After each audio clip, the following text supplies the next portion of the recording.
네, 이번 시간에는 과식과 비만에 대해서 말씀드리겠습니다. 현대인의 고민 중에 하나죠. 우리 몸에 여러 가지 작용 중에 식사하는 것부터 배설하는 것, 거기에 관련 운동하는 것, 모든 거에 대해서 말씀을 드릴 텐데, 너무 많이 먹으면 지금 나온 단어처럼 비만이 되겠죠. 못 먹으면 어떻게 될까요? 기아가 됩니다. 우리 몸에 끼치는 여러 영향들이 이렇게 너무, 그게 많건 적건 너무라는 게 들어가면 병적인 상황으로 들어가는 것 같습니다. 너무 운동을 많이 해도, 너무 운동을 안 해도, 너무 많이 먹어도, 너무 먹지 않아도 이 모든 것이 다 성립되죠. 너무가 나쁘다는 것, 중용이라는 좀 뜻이 함유되어 있다고 그럴까요? 우리 몸에 어떤 일이건 적당이라는 게 얼마나 중요한지를 이번 시간에 말씀드리도록 하겠습니다. 농사가 부른 비만을 볼까요? 인간에게 왜 비만이라는 것이 생겼는가를 추적해 들어가 보자는 것입니다. 짐승을 사냥하던 우리 먼 옛 조상들은 아마 비만이 거의 없었을 겁니다. 배가 나온 사람이 없었다는 것이죠. 사냥만으로는 먹을 것을 충분히 얻을 수가 없었습니다. 그리고 비만이 된 자는 사냥에 성공하지 못할 거예요. 따라서 적당한 몸집을 갖고 그리고 먹고, 너무 또 마르면 추적하기가, 체력이 약하면 또 추적하기가 어렵겠죠. 먹이를 쫓아갈 수 있는 적당한 체력을 가지고 있어야 사냥에 성공하다 보니 비만이 된 사람, 배가 나온 사람은 그 시대에는 없었다라는 결론을 내리게 되는 것이죠. 농사를 짓기 시작했죠. 여러 시간에 걸쳐서 제가 농사에 대한 내용을 말씀드렸었는데, 인간이 농사를 짓기 시작하면서 먹거리가 풍요로워졌습니다. 자기가 먹을 수 있는 양보다는 조금 더 많이 얻을 수 있는 그런 상황이 된 거죠. 단점이 있었죠. 먹거리가 단조로워졌습니다. 양은 많은 대신 먹거리가 단조로워진 것이 장단점이라고 말씀드렸는데, 먹을 것이 풍족해지며 먹을 것이 없어서 건강을 잃거나 목숨을 잃거나 이런 경우는 사라졌지만, 단 그런 걱정에 너무 많이 먹다 보니 비만이 생기게 된 것이죠. 농사가 사냥보다는 비교적 편한 것도 비만이 되는 한 원인이 되었을 것입니다. 여러 곳에 조금 고립되어 있던 원주민들이 서양인들이나 주로 서양인이겠지만 서양인들이 먹고 있는 육식이나 아니면 인스턴트 음식을 먹으면서 비만으로 넘어가는 경우 종종 매체에서 보셨었죠. 그렇듯 실제로는 사냥이나 아니면 적당한 일을 하면서 영양을 공급받았던 몸이 좀 풍요롭게 먹게 되면 어떤 상황이 벌어질지 모르니까 피하에다가 아니면 복부에다 지방을 축적해 놓는 것이 이제 우리가 지금 얘기하는 비만으로 발전하게 된 것이죠. 농사를 짓기 시작하면서 이렇게 비만이 나타나기 시작했는데, 농사를 지으면 그래도 어느 정도의 운동은 할 수밖에 없습니다. 농사라는 작업을 통해서 먹거리 얻을 수 있기 때문에 그렇죠. 근데 우리 현대인은 또 어떤가? 좀 더 나가볼까요? 현대인은 어떠한 일도 하고 있지 않습니다. 운동량이 적은 현대인의 폭식을 보면 비만은 불을 본 듯 뻔합니다.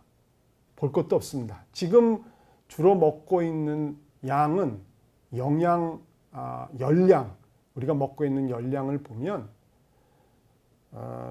옛날에 사냥을 했거나 농사를 지었던 우리 조상보다는 훨씬 더 칼로리가 높을 뿐만 아니라 운동량은 훨씬 그만 못하다는 것이죠.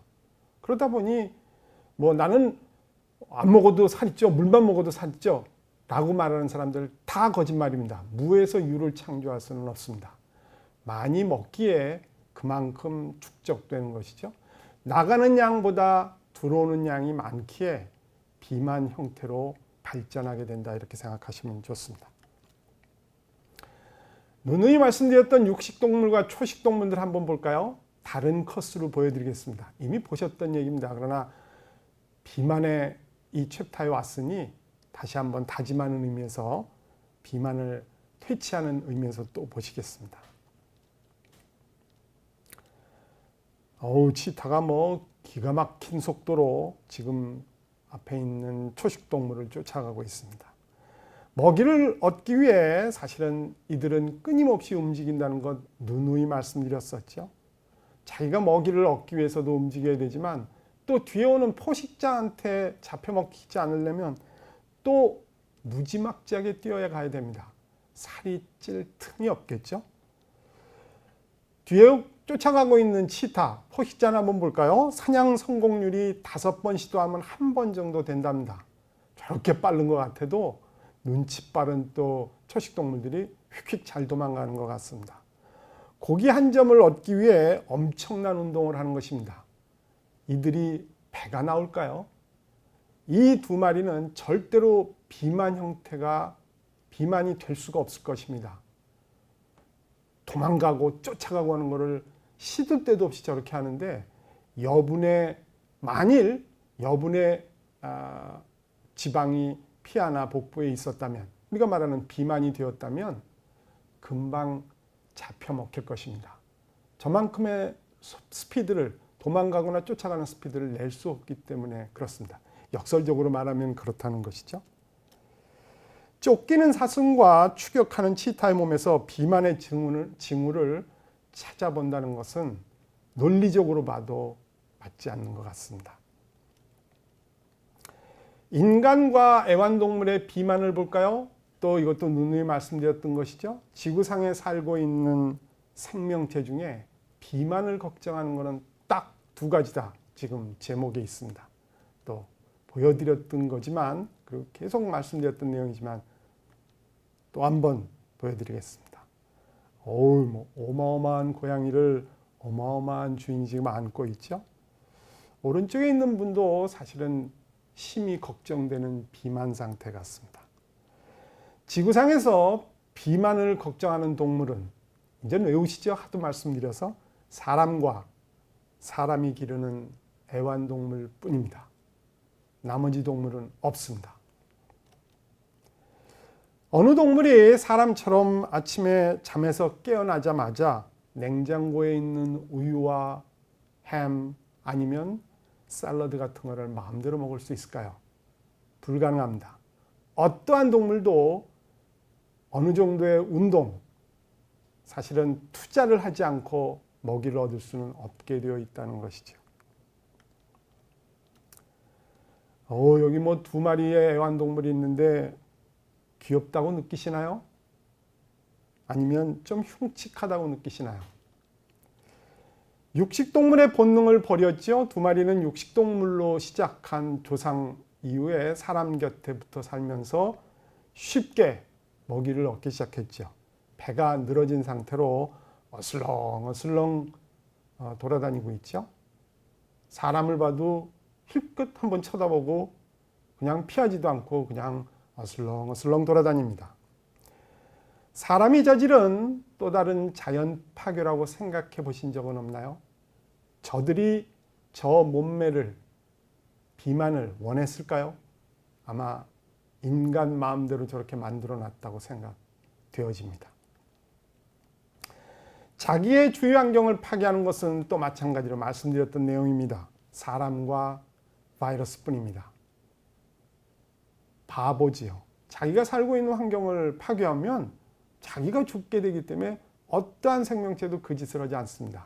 단 사람과 바이러스만 그런 결과물을 초래하지요. 애견 유치원이라는 곳 혹시 알고 계신가요? 실제 이렇게 유치원, 애견 유치원이라는 것이 있습니다. 그리고 이 사진을 제가 이렇게 보여드리고 있는데 강아지들이 유치원을 다닌답니다. 가서 예절을 배운다는데요. 그래서 아침에 차가 오죠. 보모 같은 선생님이 내려와서 그 개 주인, 엄마라고 지칭하는 개 주인이 그 보모에게 개를 넘기죠. 그럼 개 차에 보면 이제 개가 여러 마리 있겠죠. 또 넣고 그렇게 해서 이제 가서 애견 유치원에 가서 예절 교육 가르치고 그리고 또 끝날 때쯤 되면 차로 이렇게 데려다 준답니다. 값이 만만치 않겠죠? 꽤 많은 돈을 지불한답니다. 이 아이도 이 유치원에 다니고 있습니다. 이 아이의 주인이, 엄마가 아이를 그 차에다 넣는데 다른 개들, 강아지들하고 조금 다르게 교육받았으면 해요. 좀 귀여움을 많이 받았으면 안쓰러움이 있었겠죠. 그래서 선생님한테 선물을 하나 드렸답니다. 그랬더니 그 돌아오는 퇴교인가요? 하여튼 그 버스에서 내리는 이 아이의 목에 목걸이가 하나 딱 걸렸습니다. 반장이 됐답니다. 웃어야 되나요? 그냥 웃지 말아야 되나요? 하여튼 애견 유치원에 다니는 강아지 이야기였습니다. 과식값이만 다시 돌아가겠습니다. 돼지같이 많이 먹었네. 우리 보통 얘기한다고 그랬죠? 이것도 말씀드렸던 내용인데 돼지는 절대로 어느 정도 이상, 필요 이상 먹지 않습니다. 몸집만 그럴 뿐이지 절대로 마구잡이로 먹지 않습니다. 혹시 가끔 말씀드렸던 대로 가끔 돼지 중에 조금 이상하게 변해서 괜히 많이 먹는 과식하는 돼지가 있으면 그 돼지에게 실제로는 사람같이 먹네 라고 그러는 것이 맞을 것 같습니다. 그래서 폭식하는 인간 진화하는 건 맞나요? 혀로 물을 적셔 먹는 짐승과는 달리 인간의 경우에 물을 어떻게 먹나요? 딱 따라가지고 뻑뻑뻑뻑 딱 내려놓죠. 항상 필요 이상으로 물을 먹습니다. 하여튼 제대로 발전해 가고 있는지 좀 궁금합니다. 겨울잠을 자고 있는 동물들 한번 들어가 보시죠.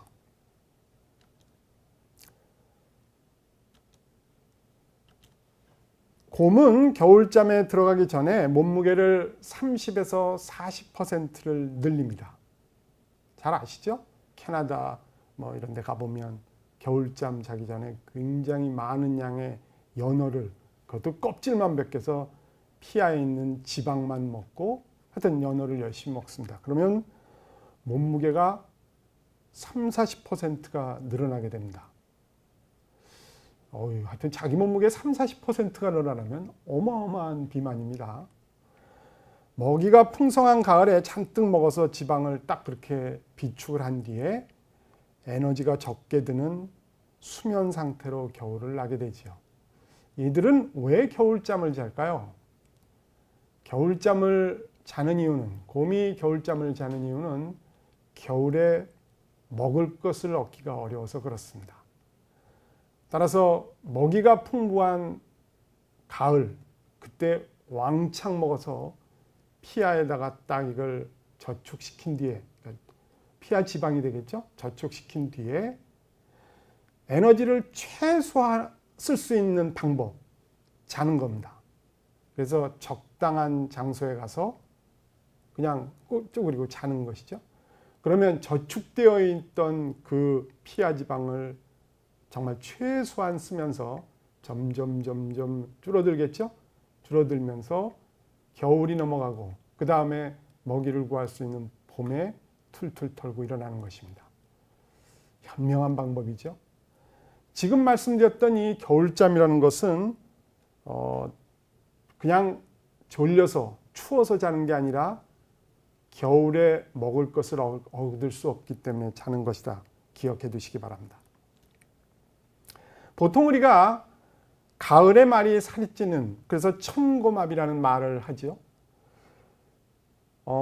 겨울잠을 자지 않더라도 모든 동물들은, 북반구에 있는 모든 동물들은 가을에 모든 식물이 그리고 여러 가지 식물을 포함해서 다 곡식이나 과일 다 그렇겠죠. 가을 정도 되면 우리가 먹을 수 있게끔 딱 그게 곡식이 되든 과일이 되건 다 열매를 만들어 놓게 됩니다. 그걸 우리가 먹을 수 있지요. 근데 조금만 있으면 아까 곰처럼 겨울이 되면 그것은 싹 사라지게 됩니다. 많이 열릴 때 곡식을 열매를 과일이나 이런 열매를 많이 얻을 수 있는 시점에 많이 먹어서 쪄놓고 지금 겨울잠이 꼭 아니더라도 천고마비라는 뜻이 가을이 하늘이 높은 거야 뭐 그렇다 치고 말이 살이 찌는 거 말들도 그때 많이 비축해 놓고 열악한 겨울을 잠을 자지 않더라도 열악한 겨울을 그냥 넘겨보자라는 뜻으로 저렇게 얘기하는 것이죠. 사람들도 가을에 좀 더 살이 찔 가능성이 있습니다. 지금이야 봄, 여름, 가을, 겨울 뭐 먹거리가 뭐 딱 편하게 다 얻을 수 있으니까 저런 말이 그렇게 와닿지는 않지만 원래 천고마비는 그런 뜻이었습니다. 열대지방에도 곰이 있습니다. 얘네는 여름 아주 한여름에는 또 너무 더워서 먹이를 먹기가 힘이 들어요. 열대지방에는 겨울이 별로 의미가 없죠. 그래서 지금 보셨던 이 겨울잠과 같은 잠을 열대지방에 있는 곰들은 하면, 동면이 아니라 여름잠, 하면을 자게 됩니다. 그러니까 환경에 따라서 자게 된다는 것을 눈치챘을 수 있겠죠. 인간이 곰처럼 단시간 내에 몸무게를 늘리면 심각한 문제가 발생할 겁니다. 가을에 자기 몸무게 30-40%를 쪄놓고 겨울에 딱 대비한다 이러면 뭐 대비할 수 있을지는 모르지만 동맥경화나 심장병 이런 걸로 위험할 것 같습니다. 다시 말하면 곰은 인간과 달리 저 몸무게가 늘어난 피하 지방이 그렇게 증가해도 전혀 건강에 문제없는 어떤 점을 갖고 있는 것 같습니다. 과학자들이 궁금하겠죠? 곰은 몸무게 증가에도 심혈관계 등의 이상 소견을 보이지 않습니다. 몸무게가 증가했는데 심혈관계 이상 소견을 보이지 않는다는 사실은 꼭 겨울잠이 아니더라도 보통 비만 환자가 심혈관 질환을 가지고 있다라는 게 뭐 거의 상식으로 되어 있는 셈인데 저 곰한테서 저 힌트를 얻어내면 우리가 지금 고생하고 있는 여러 가지 질환을 극복할 수 있지 않을까요? 과학자들이 거기에 매달리고 있습니다. 겨울잠에서 깨어나면 원래 몸무게로 돌아와 건강한 생활을 한다는 거에 어떤 힌트가 있을 거다라고 생각하는 것이죠. 바로 그 점을 찾기 위해 과학자들이 겨울잠에 대해서 연구 중에 있습니다. 여기서 힌트를 딱 얻으면 실제로 몸무게가 늘어난 뒤에 줄어들게 하는 방법부터 시작하여 늘어났을 때도 심혈관계 질환과 연결되지 않을 거다라는 힌트를 얻을 수 있겠죠. 요전 시간에 말씀드렸던 대로 자연은 우리에게 귀중한 교과서입니다. 과학을 연구할 땐 자연을 잘 관찰하면 거기에 답이 있다고 그랬죠. 바로 이 과학자들도 그거를 노리고 지금 연구 중에 있습니다. 오늘 여기까지입니다. 감사합니다.